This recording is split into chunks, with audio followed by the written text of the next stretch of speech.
Bonjour, chers frères et sœurs congolais. Mon nom c'est Bruno Katumpa. Je voudrais parler sur le dialogue. Parce qu'il y a besoin que nous, les Congolais, nous puissions nous entendre sur ce qu'on entend ou qu'on voudrait attendre du dialogue. Alors, le contexte, pour moi, le contexte de la guerre et le contexte actuel qui nous pousse, comme cela est arrivé plusieurs fois dans notre histoire, de parler de dialogue et d'entrer en dialogue, surtout avec des forces politiques et des forces des groupes armés pour arriver à un compromis politique.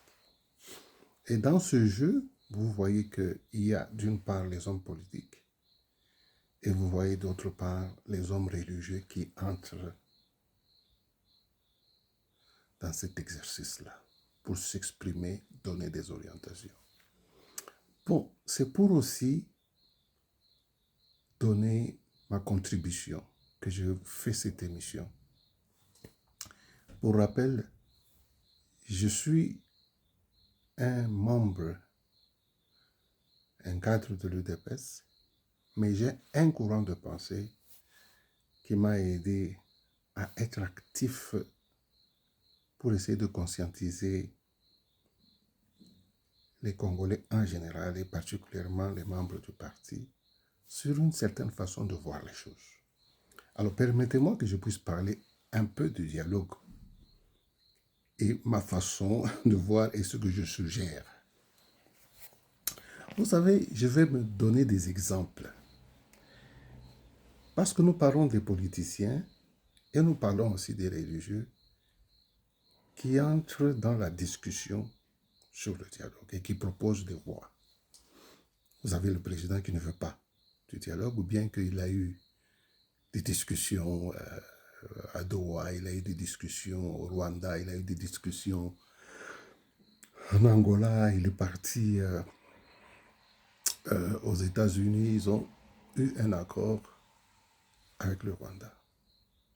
Mais moi, ce qui est important, c'est de m'adresser aux Congolais. Parce que je crois qu'en ce moment, nous, Congolais, nous avons besoin d'un dialogue. Et ce n'est pas le dialogue tel que nous l'entendons, tel que nous avons toujours eu dans notre histoire avec Sun City et tout ce qui s'est passé jusqu'à aujourd'hui. Moi, je parle d'une autre forme de dialogue. Je dis que, pour moi, il faudrait qu'il y ait d'abord une prise de conscience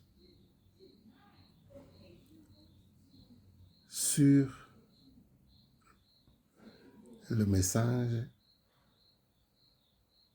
à communiquer au peuple congolais. Quel message nous communiquons à ce peuple dans cette situation de guerre? Quelles sont les informations que nous lui donnons, que nous devons lui donner et que nous ne devons pas lui donner? Pour que le peuple soit instruit, orienté, dirigé par les autorités à la fois politiques et religieuses. Mais pour cela, il faudrait qu'on fasse la part des choses. À mon sens, selon ma compréhension, si nous devons parler des religieux, je voudrais interpeller les leaders religieux chez nous au pays qu'il faut qu'ils fassent la part des choses. Parce que c'est leur obligation de communiquer et de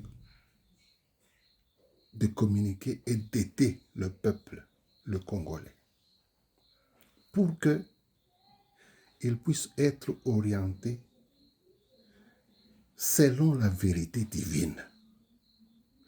Et les acteurs religieux, les leaders religieux, à mon sens,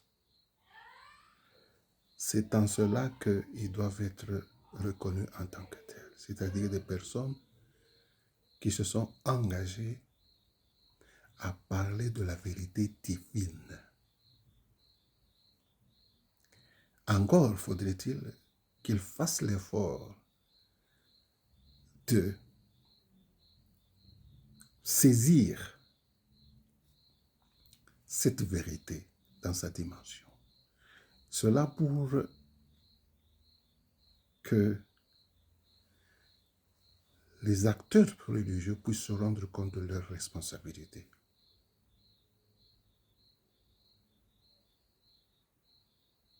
Alors, et vous avez d'autre part aussi les acteurs politiques, donc les politiciens, qui ont aussi l'obligation de diriger, de donner un message au peuple pour l'orienter, l'éduquer, le mobiliser, l'aider à accomplir sa tâche et son devoir en tant que Congolais, en tant que peuple. Voilà un peu des responsabilités partagées. Des responsabilités qui ne doivent pas être, n'est-ce pas, confondues et confuses. Alors, vous savez que si nous devons nous en prendre à la vérité divine, il y a toujours eu dialogue entre notre Créateur et la créature que nous sommes. Et en tant que créature, l'être humain, donc en tant que créature, notre Dieu le Créateur s'est toujours adressé à nous de manière personnelle en disant « tu dois ». Par exemple, quand il parle des commandements, tu ne tueras pas, tu dois honorer ton père et ta mère, tu ne voleras pas, tu dois pas porter des faux témoignages contre ton frère, tu ne tueras pas. Vous voyez que c'est personnel. Ainsi, c'est un exemple de leadership qui vient de notre Créateur, qui s'adresse à sa créature que nous sommes, les êtres humains. Eh bien, si je veux prendre un cas qui est le plus fort, parce que moi, je crois que c'est un cas qui vaut la peine, parce que c'est une expérience qui a marqué l'humanité. Je veux parler de l'avènement de Jésus-Christ. Eh bien, vous allez constater que le Seigneur Jésus-Christ n'avait pas mélangé les choses. Il s'était totalement dissocié de la démarche politique. Pour lui, il devait se placer pour continuer à transmettre à l'être humain la vérité divine, en s'adressant à l'individu, à l'homme lui-même, pas aux institutions en tant que telles. Après avoir constaté que les institutions avaient dévié, ils ne jouaient plus leur rôle en ce qui concerne les institutions qui étaient censées pouvoir la parole divine aux êtres humains, aux juifs à ce moment-là, à l'homme. Eh bien, ils avaient failli à leur tâche. Maintenant, ils étaient impliqués dans la politique. Et Jésus est venu rompre avec cette habitude. Parce que le Créateur voulait que la créature, l'être humain que nous sommes, puisse se rendre compte des devoirs qui lui incombent en étant sur la terre. Par exemple, tu mangera à la sueur de ton front. Donc vous voyez que là, l'être humain reçoit l'ordre de travailler. Et d'ailleurs, quand vous devez travailler, ça veut dire même l'endroit où vous travaillez. C'est à la sueur de votre front que vous allez le défendre. Et c'est à la sueur de votre front que vous allez chercher à appliquer et à respecter ou faire respecter la vérité divine. Bon, maintenant, la confusion qu'il y a chez nous au pays, c'est quoi? C'est que vous voyez des personnes, des leaders religieux, qui étaient censés s'occuper exclusivement à transmettre, à dialoguer avec l'homme congolais pour l'aider à rester sur la trace de la parole divine. Mais ils ont perdu leur mission. Maintenant, contrairement à ce que le Seigneur Jésus a fait, en s'occupant exclusivement dans la politique et en compromettant avec la vérité divine. Par exemple, une sorte de compromission.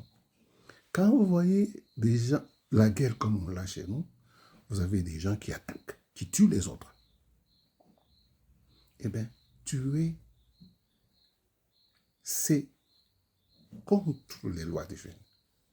Voler, c'est contre les lois divines. Porter des faux témoignages, c'est contre les lois divines. Mais même ne pas défendre la vérité, c'est contre les lois divines. Alors, quand vous voyez les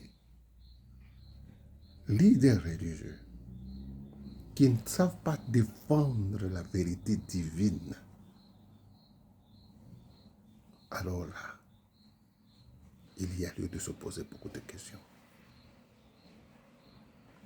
Il y a lieu d'interroger si vraiment le dialogue que nous avons entre nous et nos leaders religieux, c'est le dialogue qu'il a fallu avoir. Est-ce que nous avons un véritable dialogue avec nos leaders religieux? Maintenant, en ce qui concerne les leaders politiques, moi j'ai dit, il faut faire aussi la part de choses là-bas. Parce que les leaders politiques, ce sont des leaders qui émanent du peuple, qui sont des hommes aussi, qui aussi dans leur leadership, même s'ils n'ont pas le devoir, ils n'ont pas pris serment ou prêté serment pour, n'est-ce pas, éduquer les êtres humains dans la vérité divine. Mais néanmoins, ce sont des êtres humains aussi qui ont le devoir de vivre selon la volonté de Dieu, selon la vérité divine, pour qu'ils puissent réussir dans leur travail. D'où vous avez alors les leaders qui leur travail est de dialoguer avec le peuple pour l'aider à accomplir sa tâche, parce que c'est à la sueur de son front qu'il doit vivre.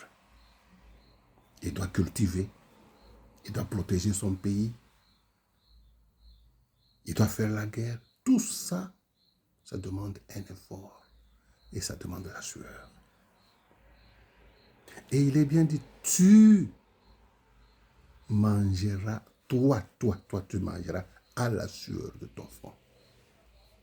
Voilà le message que les leaders politiques devraient aussi, dans leur dialogue avec la population, constamment rappeler le devoir du peuple, des Congolais, que c'est leur devoir de défendre le pays, c'est leur devoir de travailler pour qu'ils puissent manger et nourrir leur famille, c'est leur devoir aussi,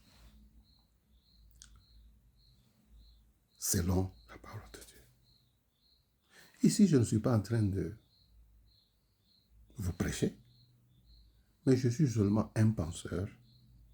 J'essaie d'interpeller la conscience des Congolais, qu'on ne doit pas mélanger les choses. Vous voyez, j'ai donné l'exemple du Seigneur Jésus. J'ai dit, eh bien, il a fait la différence. Lui devait s'occuper seulement à dialoguer avec l'être humain pour l'interpeller ou le faire prendre conscience des obligations qu'il avait vis-à-vis de la vérité divine, qui en réalité donne le véritable pouvoir pour que l'homme puisse travailler et manger à la sueur de son front. Et qu'il puisse aussi respecter tous les commandements et prendre conscience des obligations, des lois du Créateur pour vivre correctement sur la terre. Maintenant, ici nous avons des leaders religieux qui ne défendent pas la vérité divine. Et ce qui est dangereux, c'est que ils puissent mal conseiller les leaders politiques et puissent leur faire faillir dans leur devoir en tant que politiciens de gérer le pays en fonction aussi de la vérité divine. Ainsi, vous avez les leaders religieux qui ont une responsabilité énorme, qui doivent s'abstenir à faire la politique, à politiser les choses et s'en tenir à défendre la vérité divine sans la politiser.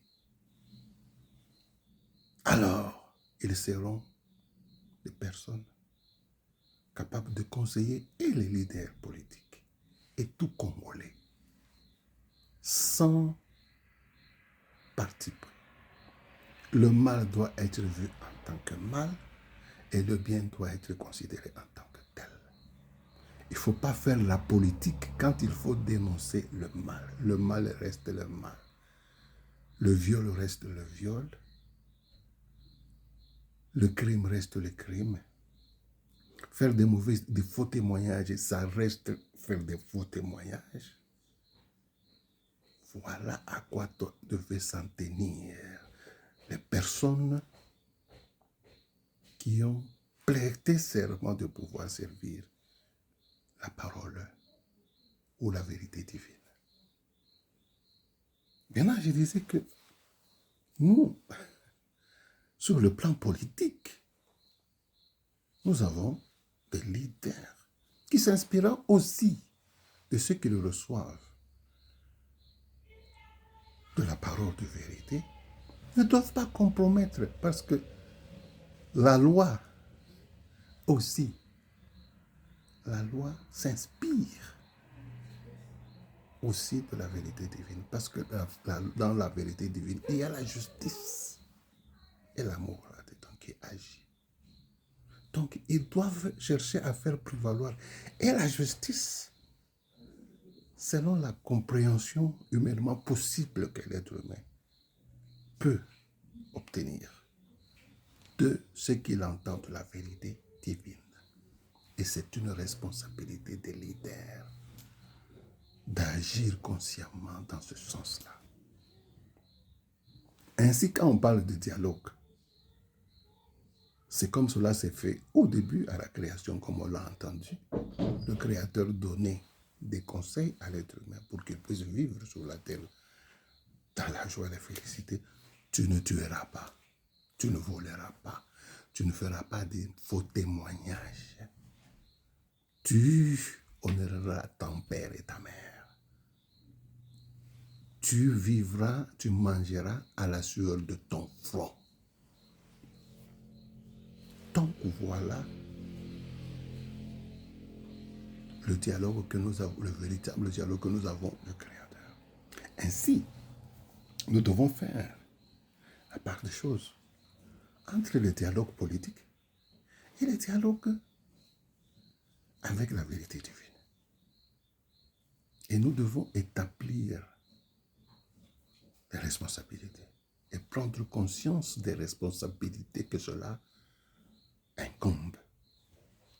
Parce que si nous ne le faisons pas, si nous sommes incapables de nous rendre compte de la responsabilité en ce qui concerne la parole divine, et nous ne pouvons pas faire la différence entre cela et avec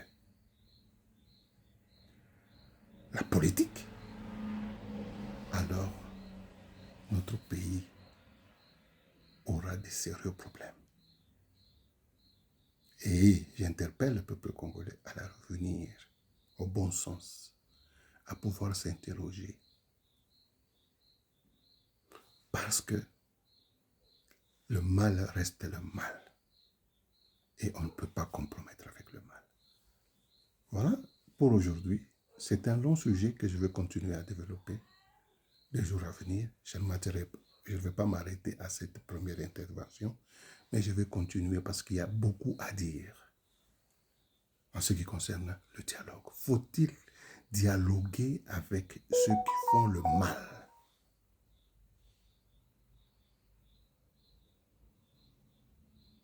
Devons-nous permettre à ceux qui font le mal de continuer à faire le mal et en leur donnant la chance de dialoguer avec eux et de les encourager dans ce qu'ils font? Comment est-ce que l'homme de Dieu devrait se comporter? Quel dialogue il devrait avoir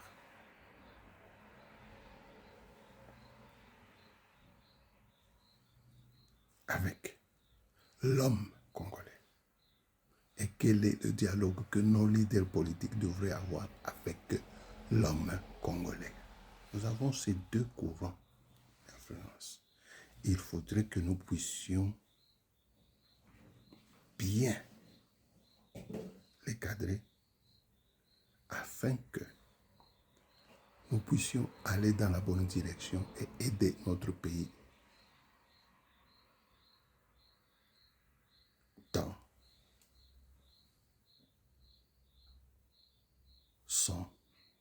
son existence. Je m'arrête ici aujourd'hui. À la prochaine.